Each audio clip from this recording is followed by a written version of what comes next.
I cannot believe what I'm witnessing. I've made it clear that I am not blindly loyal to a political party. I have certain values.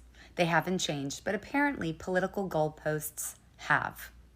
And I have to say, there is something staggering about watching Democrats, supposed liberals, progressives, crash out over Trump's decision to fight the IRGC. Yeah. Right. Finish your sentence. I was just going to say, the bottom line is that this is an illegal war. This is an unconstitutional war.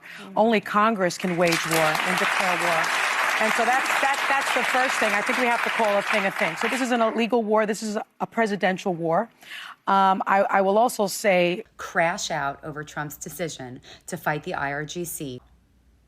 What a privileged position to be in, to willfully ignore the tens of thousands of Iranians marching all over the globe, cheering in the USA for begging for help to get their freedom back.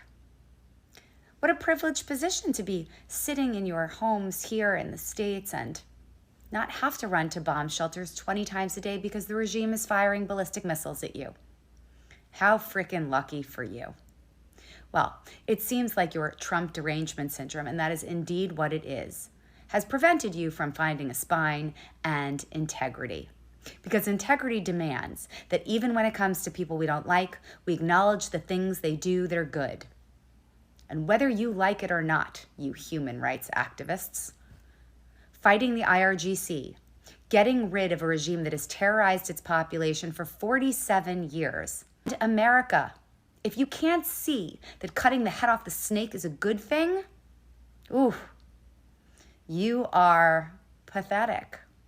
And people like me don't deal with hypocrisy very well.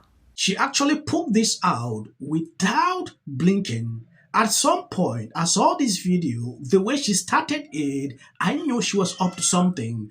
And Democrats are now getting angry over this video. I've seen a lot of people reacting, trashing her for saying this. I have asked this question over and over. If this was a bad idea, why is it that these people are celebrating on the street? Officials on Saturday said that there was intelligence that Iran could be preparing for a possible preemptive strike. That was contradicted on Sunday by other intelligence, as reported to our sources. What you are saying is you have heard no reason for why Donald Trump ordered this strike now versus 6 months from now. There's no indication that Iran had reconstituted its nuclear program. There's no indication that Iran was prepared to strike the United States preemptively or to strike any of our interests in the region. And there certainly is no justification for a regime change war. The American people want us to focus on making their life better, making their life more affordable, not getting involved in another endless war in the Middle East that is going to end in failure. This administration somehow found the resources, has found billions of dollars, but can't find any money to actually bring down the high cost of living here in the United States of America. Couple quick. Yes, what is more troubling is the fact that Democrats are now in support of Iran. I've seen a lot of videos. Even Democrat leader actually came out and said some things. You know, the kind of twist they always like to put in, they try to say, oh, he was a bad person. Oh, these people have been doing bad to the United States. Then at the end of the day, they will go after Trump. Sonny Austin, he quote the U.S. strike on Iran to Russia invading Ukraine, and there will be over 1 million casualties. That is according to calculating The View. Crazy. But there is one lady that appeared on The View. She is a voice of reason. I don't know if you've seen this. President Trump just spoke with Fox News host Brie about Iran ahead of his address to the nation.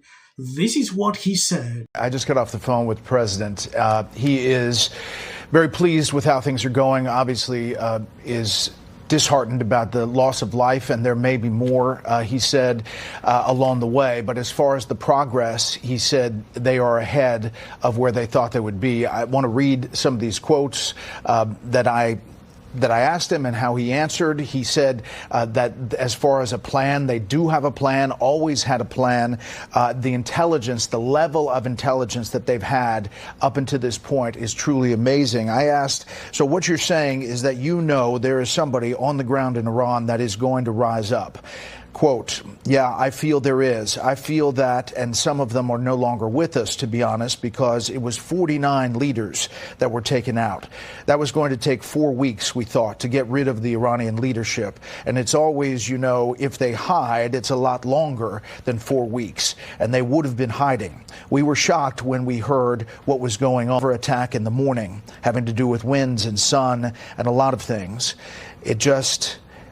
It was amazing that we knew everything we knew. He said there is a plan. He points to Venezuela as a template, which means to me that going in, they had some sense on the ground of what was coming next.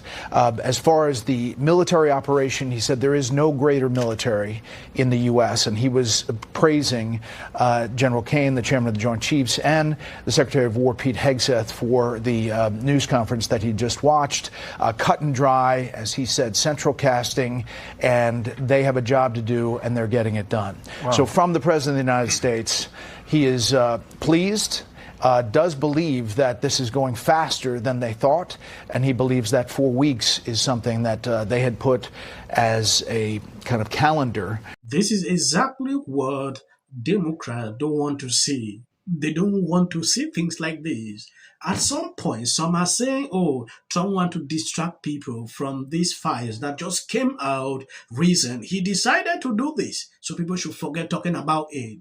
You know, at some point, Democrats struggle to push this narrative of fires every single day. It came out, they have released. Now, oh, something has been redacted. You know, every single time they want to circle around this topic, I don't know if they actually really want to focus on real issues or what exactly.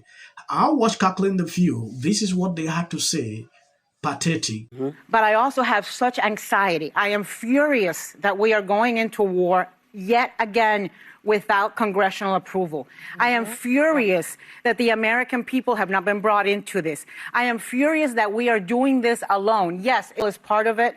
But I look at Donald Trump and I look at Netanyahu. I see two leaders who I think politically they benefit from war. That he's in love with this idea of being the conqueror and the emperor after Venezuela. He's got this Napoleonic complex. He thinks he's Alexander the Great. Right. Yeah. Right. Finish your sentence. I was just going to say, the bottom line is that this is an illegal war. This is an unconstitutional war. Only Congress can wage war and declare war. And so that's the first thing. I think we have to call a thing a thing. So this is an illegal war. This is a presidential war.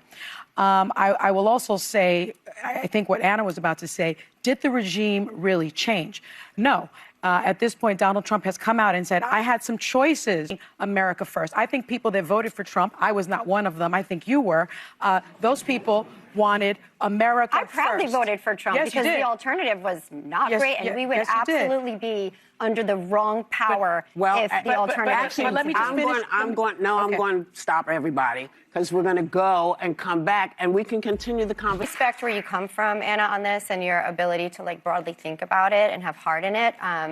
I also think it's very easy to have political concussion at this point where, and I actually had a concussion a year ago, one of the side effects was losing depth perception, where you can't see the depth of what is going on. This war will be won. I do think it's threefold. One, we have 47 million Iranian women who now have a hope of freedom. That's a good thing. You realize she's speaking truth, a voice of reason, and Whoopi had to cut off. A lot of Iranian women are celebrating because they believe there is freedom, right? I don't want to actually talk much. If you see short clips at the end of this video, that is for YT algorithm. You can always skip. For a lot of people asking me, why do you put short videos? They hardly recommend videos on this channel, so we do all kind of things every single day, to get that. So please. America this year. But the Trump administration right now is trying to whitewash history. They just recently... Talking about Mawa? Make America white again? Yeah. Make America white again. Iranian here, with a message for every single American who voted for President Trump. From the bottom of my heart, Thank you. Democrats are going to cry, oh, boo-hoo, why are you doing it?